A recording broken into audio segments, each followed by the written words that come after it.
So I had this really cool meditation the other day, which kind of turns into something even cooler at the end. I mean, it was just incredible, the entire thing. But I met with Natty and I have been doing you know, a reading exchange, and so she was. I was telling her about some of like the pipe burst in the house, and she was found out that I have a lot of karmic debt. So she was you can talk to Inaktu, which is a water dragon, because I was having issues with water elementals, and in relation to this in relation to this karmic debt. And so while I was driving, I remembered this. I was like, I haven't done that meditation. I haven't done that yet. So while I was driving, I don't know, I've been able to do um, journeying while driving without having to close my eyes. I could just do both at the Yeah, you same see, time. you can see. I can You're see, multitasking. but yeah. And so on this journey, I met with me Naktu, and then I merged with him, which is, I don't know if I hear a lot of people talking about this, but there's something where you can, when you meet another spiritual being, you can step into them, and then you can see them, you can activate their power and stuff like that, and you basically become one with them. Um, and so I did that with him, and then we went and called on the spirit of the land of the house, that was related to this karmic debt, which is a water elemental, but he was all corrupted. So he's water, but you can see this black stuff inside the water because he's see-through, right? And so we summoned some portals all around him, and these portals were portals of different elemental domains, elemental realms, and to call dragons through of different elements. And then all those dragons merged with me. So I'm this multi-elemental dragon right now. And it was, and then I started, because of all that merging, I became a rainbow dragon. So I was this rainbow dragon with a bunch of elements. And then this portal opened up above the elemental, and this astral dragon came down. And this dragon was This the is all astral while you dragon. were driving. Yeah, right. And this astral dragon, he basically, it's kind of like there's a little, it kind of looks like a constellation, right? So all the major joints in his form are stars, and there's thin little lines and a thin outline on the outside, ethereal, almost very see-through line, kind of showing the rest of his shape. And then he merged with me. So I'm this rainbow multi-elemental astral dragon. Because it's all merged together to be That's the so ultimate, cool. like, just ultimate power of dragon power. It's just everything. And then through that, I basically dove at the elemental, right at his heart, and instead of doing anything to him, as I went through the portal of his heart into his another realm, the realm he came from, to face his true essence. And so I faced him, and and I was talking to his consciousness or whatever, right? His spirit. And he was telling me how angry and frustrated he was because all these humans had come in and destroyed the land, changed the land, and he was the caretaker. He took care of this, and he put a lot of love and care into it, and we came in and just ruined everything. We just because we're humans can be very destructive, right? And so he's just filled with all this rage and anger, and and it had corrupted him and turned him into what he was. And so I had this whole conversation with him. It's, well, because of what you're doing, you're actually no better than the humans, because the way you're fighting back is you're destroying the land as well. You're not taking care of it. And he just broke down in tears and was really sad and felt really guilty for what he'd done. But I was, it's okay though. We can fix this. We just need you to decide that you want to let go of all this anger. Um, and so then it was teleported back out of him to face the corrupt version of him again. And it started raining. And I called forth the elemental powers of fire, water, wind, and earth, and we basically just um, I don't remember. It was something that I guess it was either the fire or the water that came in, but the fire was to cleanse him. Um, no, no, that was actually something else. That's right. That's why it doesn't make. That's why my memory. This doesn't make sense that you're saying this.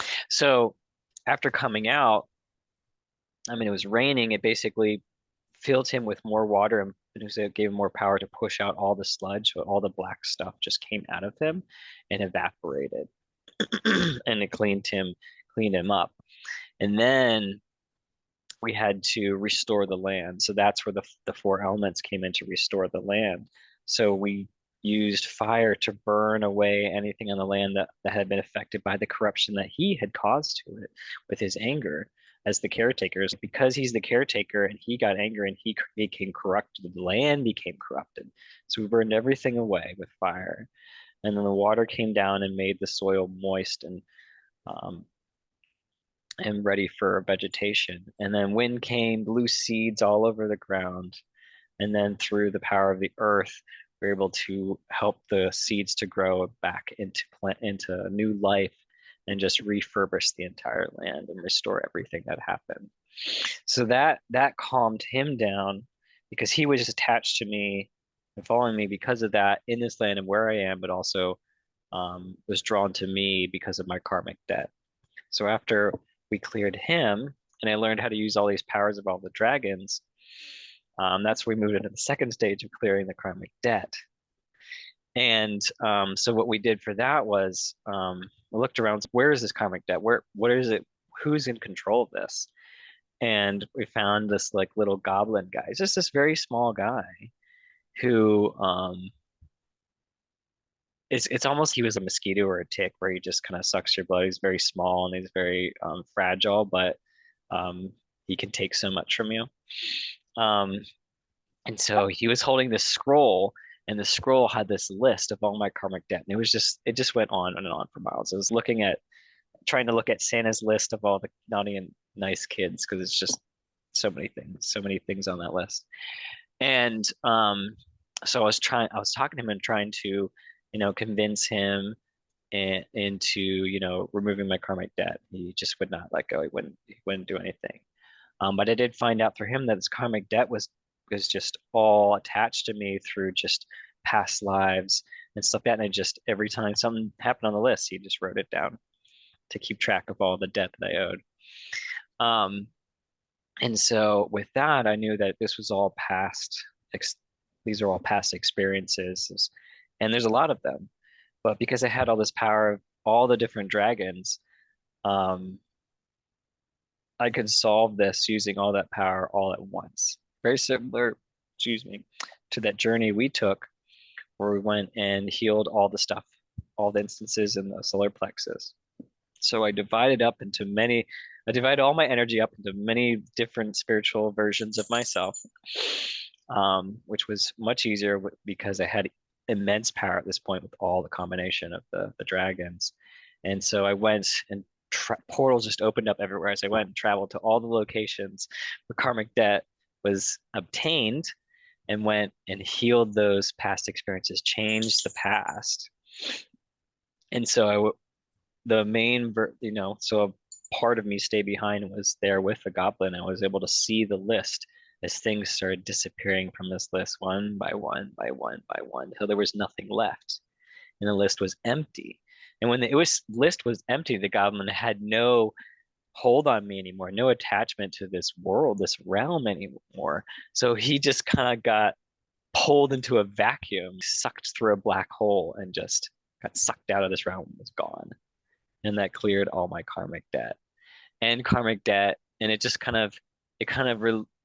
it yeah, that cleared it for me. And it was at that time that I realized and started to see that because we had healed the elemental earlier, this is the other part that was really cool. It kind of affected what I was seeing around me, was that because we cleared the elemental and the land was clear, this veil was taken away from this entire area that I live in Maryland. And so I was able to start seeing things on the rest of my drive. So this only took, I don't know, 15 minutes of my drive. And the rest of my drive, I was able to look around and see stuff walking around. We were Because there's, talking about Yeah. We were just talking about that. You were Yeah, like, exactly. that was a few days ago because you were, wow, you're really seeing, and then you just had to lift a veil. Hmm. That's so cool. So 2 days ago, I've got these really big bees that have these like iridescent wings. Like they're black with these blue turquoisey multicolor like rainbow dragon iridescent wings. Mm. And they're big and they don't have a stinger. And they almost look like beetles, but they're big black bees. And there's this tree outside my house and they just keep coming in. They're beautiful, beautiful. And I was saying light language outside You were saying and what was happening? I was singing. And then both my parents were, it was, it was after the abundance workshop. Both my parents were out and then I was outside singing and then I came in and as I sat down I heard this bee and it came and it landed right. I've got like this little mat right outside when you open two the two patio doors or the screen doors. There's a mat right outside and it went and it landed on the mat. I took a video and it was just there and I was like, oh, is it okay? And was told like it's gonna go. And so I Mhm. sang light language and then I cried. And then it was like cleaning itself. And I was like, well, maybe it's going to leave. Maybe not. Right. And then I saw it like with his two front little things and he was like going like this and he was like going like this. Oh, that's what he was doing. He was going like this. And then when I came back, because I left, I like was there for a bit and then I didn't want to move him or startle him. And then I left. And then I came back at night and I opened the door and I thought he was gone. So I was like, whew, okay, he flew away. Great. And then I thought maybe there was this frequency thing that was happening outside the little patio because they have really high frequencies. And then in the morning, I looked at the patio again and I saw that he was like folded over on his back and he was like kind of further out in the patio, like maybe he got blown away, but his two front like legs were stuck together. Like he had honeyed his front legs and stuck them together and all his legs were crossed and but his two front ones were like sticky stuck and I read what they do just before they die. I don't know about this part because I didn't find out about that, but they kiss the ground the last thing before they die. And then so I saw him when he was alive and I saw him as a shell and I actually um I had a little burial service for him, but I got rid like there were two of these beautiful wings because we actually saw them for sale somewhere, and my neighbor was like, "Oh, they kill the bees to take the wings, but they're so pretty. People like to have them as like they make jewelry or whatever something out of them." And so I took the two like front wings and I kept them, and then I buried him out by the tree. But it was interesting to see the beginning of where I saw the life. Oh, and when I was singing light language, I saw a little bee come to meet him. Mhm. So like a little like not in this world, like in the like a spirit bee saw him Mhm. come to be with him. But I guess while he was passing away. But it was interesting to see because then I brought him into the house and he was on the thing and to see like to see he was dead, but to see the shell of the body. And then I got told the message that was also a reason to see like it was a present, it was a gift, like for that, but also to be comfortable with seeing something pass away or Yeah. seeing something Mm. die. Because I've never lost anybody or I've never seen anybody die. And so the only thing is I wanted to stay there longer with it because I actually didn't see it doing that stuff, but I know that he was cleaning and then but Preparing yeah, I himself. guess he was like um but yeah, and then I had like I took a little video and then I was like I kind of cried a bit, but I was like, man, I was like, it was his time to go and it was a little bee. Oh, it was a big bee, but so that happened. And as I was so this is the part that I was saying, so there's a lot little I share that, but as I was going out and I buried him, afterwards I heard something about you've cleared some karmic debt or you have karmic debt to pay or something in that way of Hmm. that message. And I can't remember what part of it was, but then when you started talking about this is very like combined of like, Oh, wow. Yeah. hmm, Hmm. yeah. So keep going about that. But that was interesting because that was like another message. Um, yeah, where were we? There was so much Yeah. that was We were we were talking about the how afterwards there's a veil. The veil was after I cleared all the karmic debt, or sorry, after clearing that water elemental of the land and removing its corruption, the veil had disappeared in the land. And so the rest of my drive, I was just seeing things like just because it was like the veil had lifted and the world was coming closer. The other dimension was coming closer down to this area because of removing that. So I was able to see things, whether from the fourth dimension or even other dimensions, for the rest of my drive home. And that was similar. It was, you had said something similar of like this veil had to be lifted from your eyes to be able to start seeing things. And just how there was just a similarity in that. I feel like there's like a before we started chatting, I like took a peek at my higher self and she just zoomed off and was meditating and said she was on a galaxy in a galaxy or something. Uh-huh. And something to do with you. And then when I was in the kitchen,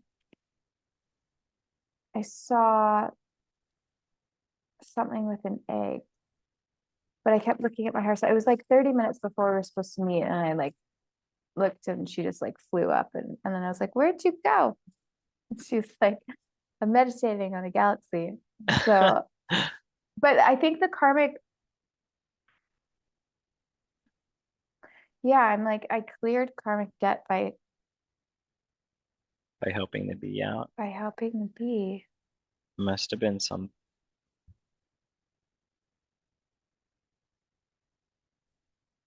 Yeah, but it was really Used to be a bee exterminator. what?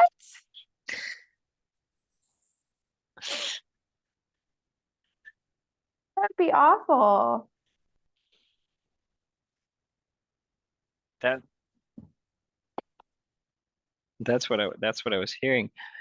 But I'm like, what does that mean? Like in the grand scheme of things, right?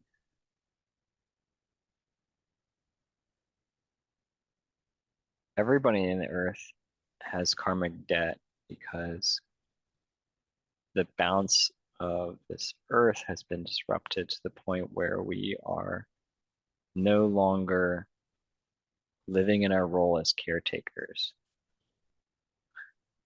And that is because, like, where does that come from? Okay, what is the care? Why are we caretakers? And we could go in diving into the whole, Adam and Eve story, but the what I'm being shown right now about this is that just in this moment is being reminded of the whole idea of elementals. Elementals live in a hierarchical political way. I don't know how to say that any better than that. What that means is that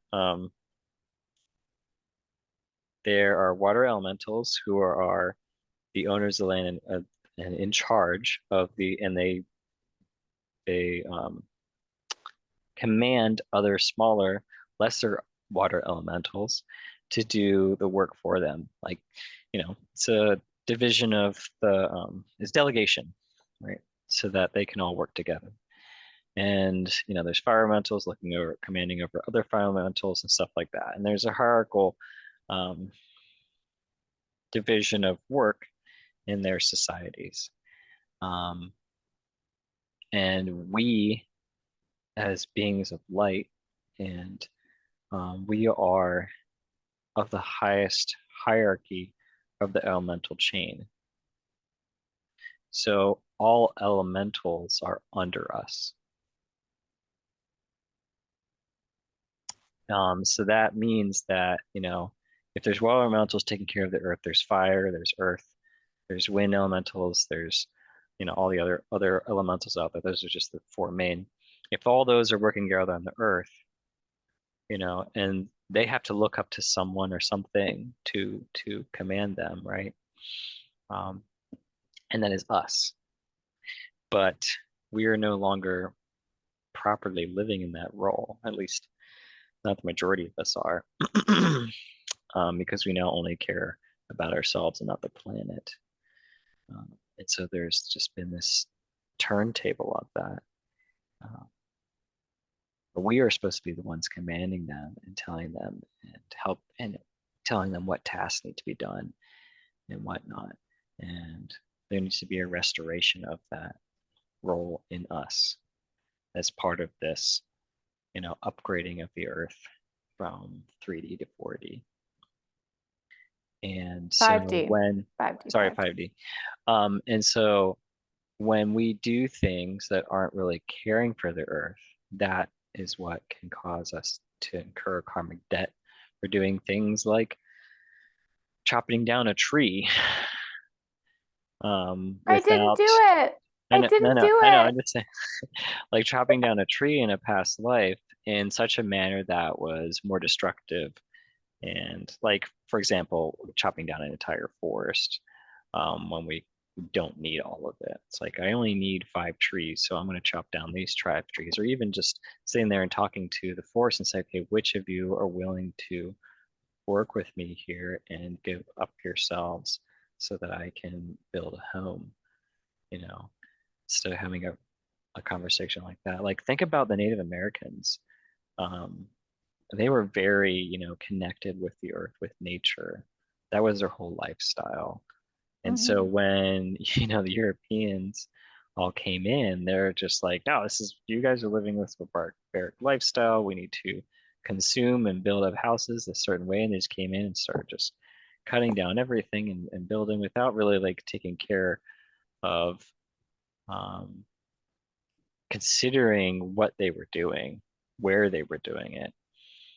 The Native Americans were connecting to Earth and had like, say, okay, this was the land where we would go and get this asset, and this is how we would get back to it and take care of it. So we wouldn't just, eliminate entire species, you know. And so Hmm. because we no longer do that, we just we just incur karmic debt by just throwing trash on the ground, essentially. Um, it could be something that seems so innocent, like being a bee exterminator. Right? It's like, well, we have to get rid of the bees because they don't live here. But there's also people who don't just exterminate the bees, or maybe it was just you just exterminated bees in your house, right? But I've seen some videos on social media where people are going into like a beehive and they are finding the queen, putting her in a secure location, so that all the bees will follow and leave the nest and go and hang out with her. And then they'll go and they'll cut the hive apart and pull it out the wall in a house. And then they'll put it into one of um, those boxes that they have you see honey beehives in. And so they're transplanting them to a new home. And there's a little bit of destruction there, but there's also a care in there. The destruction being just having to cut up the thing, but they're still taking care to put it back together the best ability that they can, so the bees still have a home, and just putting them in a place where um, they're not bothering the humans anymore inside the house. So it's like Yeah. things like Yeah. that. It's like two ways of looking at it, and just doing an action like that is enough to just clear karmic debt. Yeah. I was just looking for something that came up. There was a post that I saw recently that said something about karmic debt being cleared. It's interesting. It's come up like twice now. Me, you, someone. That's 3 times. Um, Or where it's like the topic of clearing karmic debt. yeah. I said to the universe, if something comes up 3 times, Then you need to listen.